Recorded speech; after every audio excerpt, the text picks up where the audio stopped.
Stand up and say, actually, this guy is a top fighter. We want to see him, on prime time on our network. So we looked at the fight in the UK, but Golden Boy made us an offer to do the fight in LA, and we were happy to oblige. Luke Campbell's boxed all over the world as an amateur, so travelling was no problem. And actually, just a 4-hour flight for him, from Miami. So, and Linares is living in the UK now, so he's had to travel much further. So Joshua's fighting mandatory with Pulev. Yeah. How's that fight going for you now? It's a tough fight. People talk about it's a straightforward fight.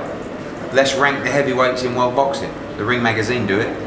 Anthony Joshua, Deontay Wilder, Kubrat Pulev. That's how they call them.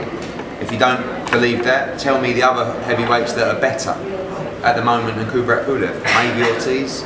So the top 5 guys, and this is a really good, solid mandatory.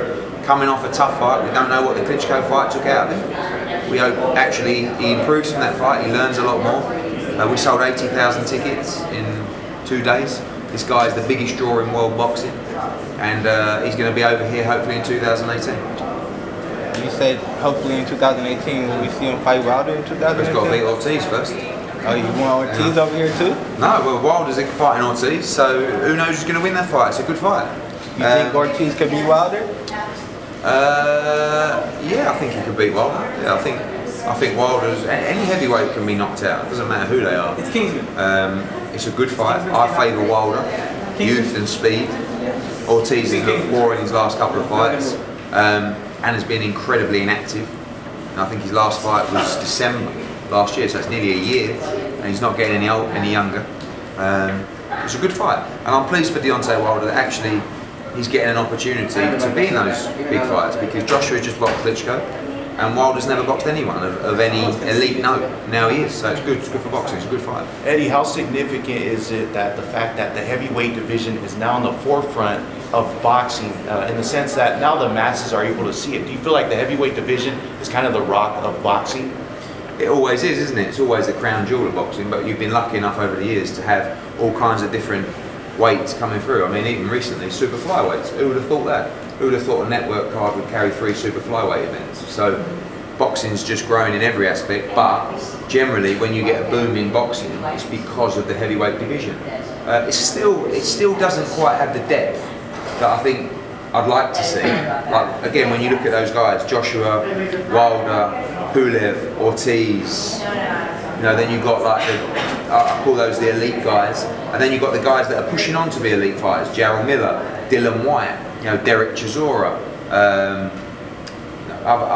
There's other names, but for me, you want to see those guys coming through. Dylan White, Jarrell Miller's coming through, and actually, because for us, when we look at Anthony Joshua, we want 7, 8, 10 years of opponents.